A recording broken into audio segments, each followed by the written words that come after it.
Welcome to our podcast today. Champions are built. This is Coach EJ, the brand. This is Coach Aaron, the source. EJ. Today's my birthday. 60 Happy years birthday. old. Happy birthday to you. Happy birthday. I should know that. I should know that. We're not going to do a birthday podcast. It's not much to talk about. Right. But let's do this one. We've got a list of them, and I think this is one that we might have a little fun with today. Okay. Let's call this the guru search. Okay. And what I mean by that is there tends to be this notion that everyone's looking for, the all-knowing, all-seeing, all answers guru when it comes to their, training, coaching, that sort of thing. And I kind of just want to talk about that a little bit because there's a lot of ways you can be misled. And, you can, maybe you find your guru, but maybe you find your Jim Jones. Yeah. Sports training, Right. But yeah, let's talk about it. Yeah. Do you want me to start or you want to start? Well, I got a couple little tidbits on the guru. It's kind of funny. I think, Aaron, it goes back to what we talked about years and for years and years. Everyone's trying to find someone that can help them. Yes. And it seems like they go to any extreme to do that. And I've got a whole ideology about, looking for your guru or whoever it is. Right. But it seems like, if one person doesn't work, jump to the next person.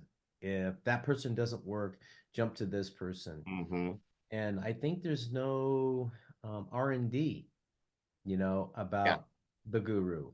And, where's that guru from? What have they done? All kinds of things. But I keep on seeing these guys kind of pop up on the internet um, via social media, or they get a whole bunch of followers and yeah, check this guy out. And sometimes I think the gurus are built because of how their social media page is built and how many likes they get, and that's the answer. So that's my initial thought about the guru, because it takes on many forms and it has many layers of why this person is, like, all of a sudden the newest and the best at what they do.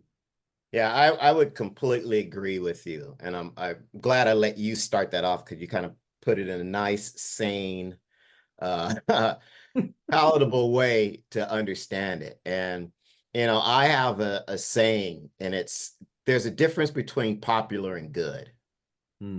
And with, again, the advent of social media, it's very easy for, these self-proclaimed or fan-proclaimed gurus to be kind of put out there because, again, what do you do on the internet? Everyone puts their best foot forward. So it's very easy to do that. And if you as a consumer don't do your due diligence, then you can fall victim to some of the shenanigans of what some of these guys are doing. Case in point, have an athlete been with me now for about maybe going close to a year. Okay. I wrote that athlete a homework program, October of last year, speed program. Fast forward about, 2 or 3 months ago. And during this whole time, I'm saying, hey, are you doing the homework? How's the homework coming? And, following up with them. Oh, coach, I'm doing the homework. Everything's fine. Everything. Okay. So fast forward about 2 or 3 months ago, he runs a 60 and it's not what we wanted. come to find out, he stopped doing the homework and was doing an online program that he got. And now I said, okay, well, let's take a look at this program, because I always reserve judgment. Right. And this is a program that cost twice as much as what my homework program cost. Actually, 2.5 times as much. Okay. I go to the website. It's a baseball guy selling speed programs. Okay. That's a problem. I check his bona fides because Okay. that's what I do. Right. And the guy has, I think, been in business, at least online, for only about 4 years. Mm. I look at his videos. Right. There's nothing, it's pretty generic. But Okay. in his video, and this video is only 2 months old Gotcha. today. In this video, he freely admits that he has never looked at the technical side of speed development. He's only looked at the weightlifting side.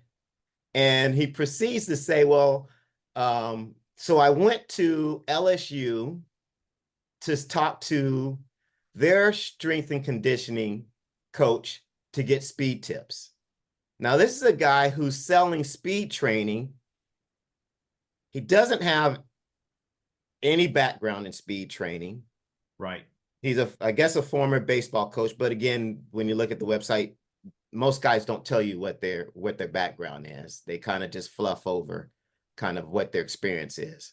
Correct. He readily admits he doesn't know anything about speed training on the technical side. He actually admits he goes to speak to another guy for speed training tips, but yet he's selling speed training programs. And my athlete bought that. And why did he buy it? Because the guy is posting videos of speed drills. Because that's how you get faster, Aaron. But to the trained eye, the athletes in his speed drills are all doing them incorrectly. There's no correction, right? Yeah. And I'm just like, really? But this is the trap that athletes and parents fall into.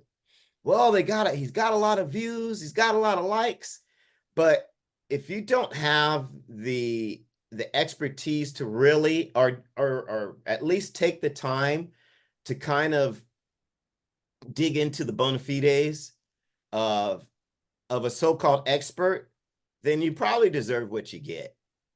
Right. And so, that's kind of a long story, but it just illustrates what happens to a lot of people. And we've done our podcast about magic beans, and it's the same kind of mentality where people equate popularity with expertise. And that's not the case. I would say, hey, if there's a guy who's doing a lot of stuff out there, look under the hood, just like you would anything else, and say, hey, okay, what's his pedigree? How long have they been doing this? Does this make sense? Then you can connect the dots. You have to do a little bit of investigative work. If you want to, throw your $250, $500 at a program, hey, that's fine. But the thing that bothers me is we just killed about 6 or 7 months of time. And now we're starting all over again. And it's like, who told you to put the bomb on? Now I'm Jackie Childs again. And have Jackie Childs again. So that's just, yeah. a couple, a little story. But EJ, I'll hand it off to you, and then I've got a few more things that I'd like to say too. Yeah, the popularity thing bothers me because that's great. He's popular. Everybody likes him. He does that. But where is he at? Like, where are these people at And what are they doing? Are they like at a national convention speaking to 1,000 of coaches, and the coaches saying, "Hey, this is the real thing," or where's the awards behind what they've done, and where's the books, and where's the movie that's being made about how good they are, and this is the next, where's the commercial on television or infomercial, is it just an online presence that allows them to be popular and for people to not really do their research and just give them money, and it's a way of them making a living. I always go back to this, is that your results speak for themselves, Aaron. Yeah. And you have players, athletes that get where they need to be, and you've had an impact on them. That's what you rest on, man. That's just what you rest on, your ability to get players where they need to be. And I believe that. Going out there and saying, we've done this and I've done that. And if you have to do that, that's telling me one thing. You're really not that good. Yeah. I'm sorry. That's just my opinion. If you have to go toot your horn that much and say, hey, this is what I've done. Look, I got this. Look at this and that. I mean, my goodness, that's people fall for that trap. And I tell athletes and parents all the time, don't believe what you see, the facade, the instant first look. The first look is not always the end look. It's kind of like going out recruiting a player, Aaron. Like Hmm. if I'm going out to watch a player, I want a player to come and play in our program. It's not one look. It might be two, three, and it might be like, okay, I'm not sure yet, but let me look again because there's something I might see there. There's no difference in when you go out and find your guru that you wouldn't take several looks, or you wouldn't ask people, or you Hmm. wouldn't check into it further. Because when I'm trying to get a player that is getting in our program, you know, it may be like, hey, maybe he's not ready, or maybe he's kind of ready, but I need to look some more, or maybe this player is ready, but let me get another second and third look. And Yeah. and there's nothing wrong with that. But again, I don't quite understand how how people can just say, I like this guy. He did this good with this one person. That's my guy, and he's got this. Yeah. Okay, it goes back to your story. You Yeah. know, what happened? Nothing. Nothing. The player's back to square one. I mean, why do you want to go back to square one? You wasted so much time when you could have been on a kind of like this marathon where you're just saying, hey, piece by piece, step by step, you've got to walk, you've got to jog, you got to run, you have to sprint kind of Right. mentality. So, that's Yeah, my, there's no shortcuts. And I think that's also part of the problem too, is athletes are looking for quick fixes. They're looking for formulas. And there's a lot of different ways to get to where you want to be. I'll be the first one to say that. right. So, but you also, you can't be Charlie Brown searching for the great pumpkin. And and I think you just have to source what's in your area and what makes sense. So in other words, maybe this is how I would go about finding an expert. And this is kind of what I do with anything, whether I'm looking Right. for a carpenter or I'm looking for a plumber, a doctor. Your first and your strongest inclination is going to be a personal referral. Yes. Somebody who you know and whose judgment you trust. Okay. Mhm. Not some parent blabbing in the sand in the stands, but someone whose judgment you trust that says, hey, you know what? We use this guy. This was our experience. Boom. Right. Okay. And you may want to get, two or three of those sorts of referrals. Absolutely. The second thing is take the time to do a little investigation. Obviously the first thing is you pull up their website, but Hmm. there's certain signs that you want to look for on a website. One, look to see how long the website's been up. Okay, because sometimes that's an indication of how long they've been in business. Hmm. The other thing is go through their website and look for specifics. And in other words, hey, I played Major League Baseball for X amount of years. Mhm. I coached at this level, this institution, this institution, this institution. These are some of my marquee athletes. Okay. Here are some testimonials from some of the parents. Right. You know? But when you're looking at the, things online, you got to always take them with a grain of salt, and you always got to connect the dots. In other words, there's a lot of vague proclamations out there. I've trained over 300 D1 athletes. Well, you're 27 years old, and you know what I'm saying? And your website is 3 years old. Right. Well, Right. you got to do the math. Or I've been doing this for 15 years. Right. You're 30 years old.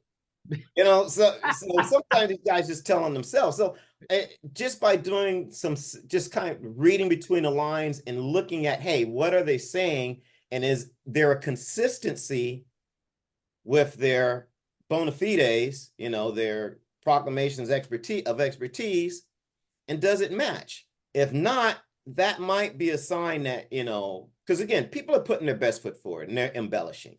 Okay. Now I'll admit on my site, I don't put athletes' names up anymore because I've been doing it 30 years. And if I was to list every athlete, it's just not something that I do. But again, maybe you're talking about posting the athletes. You've got to take that also with a grain of salt, because sometimes the dirty little secret of trainers is X superstar athlete comes to their gym. Maybe they're in town for a period of time, or maybe they're a friend of someone who's working out at the gym. Right.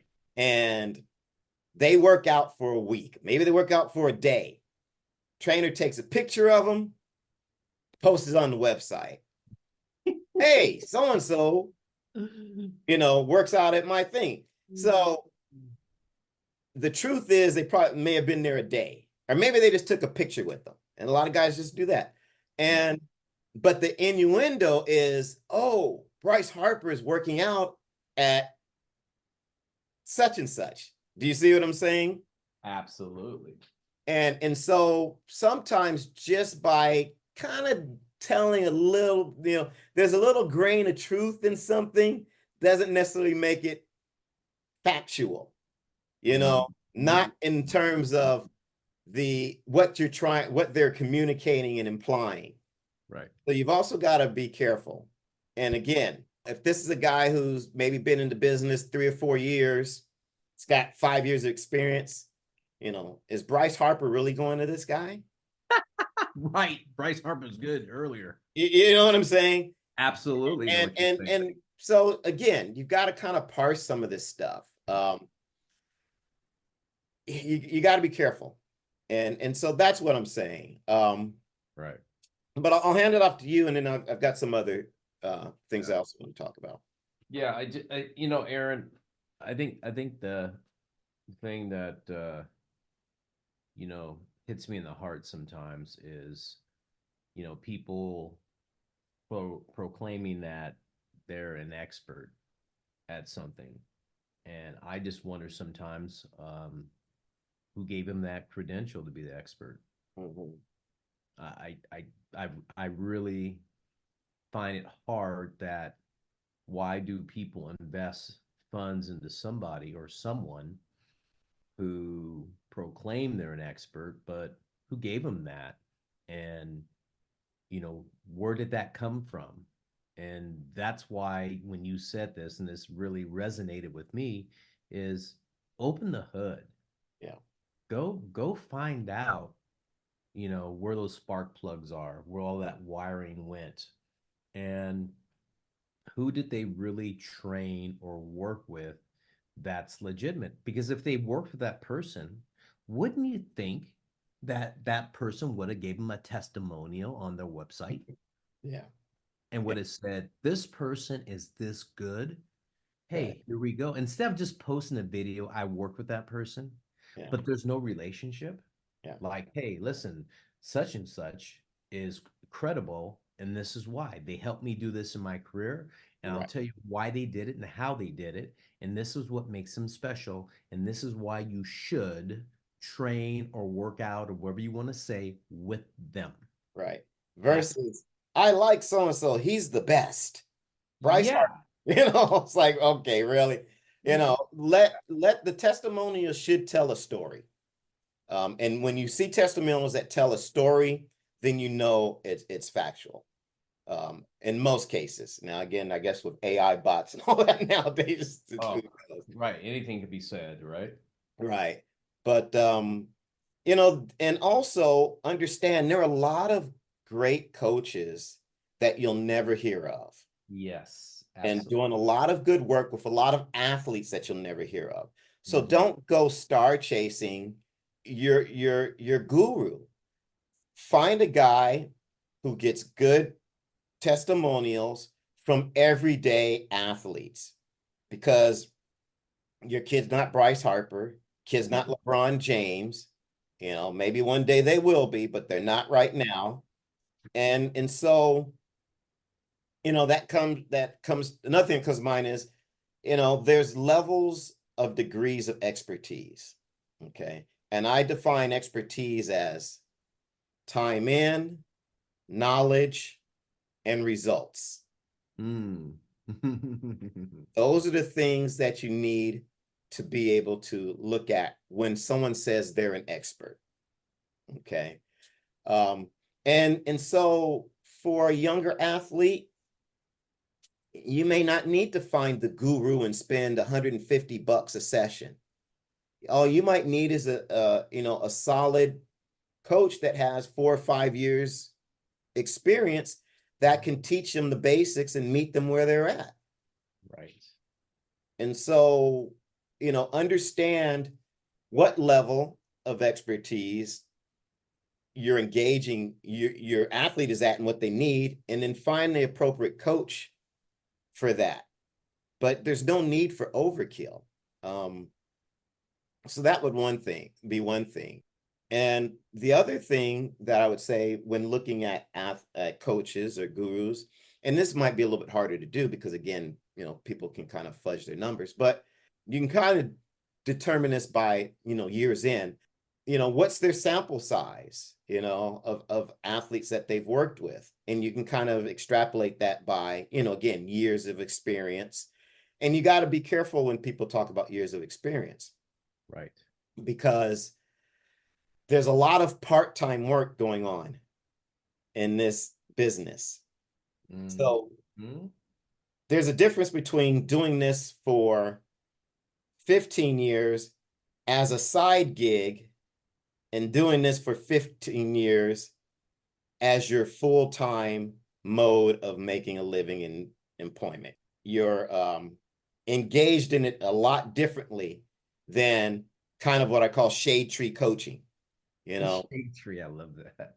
And so, yeah, you can be a shade tree coach for 20 years, but it doesn't mean you have 20 years of experience. So there's a lot of that going on. And coaching and training are two different things. People say, well, I've been, training athletes for years. Well, while really I was a high school coach for, it's like, well, you're not, again, so the semantics, how people can use, change the wording, can imply something else. So those are just some things that I think parents should look at. And lastly, I'd say, are the things on their website more rah or raw facts? Mm. The raw truth. Yeah, there you go, even better. So this is just kind of a light topic, but Yeah. something that I think parents kind of should give at least some thought about, when they're trying to find somebody, or ready to jump on the bandwagon of the next uh the next good thing or great thing. Right. And Right. I don't know what else you got to say. I think a great important topic today.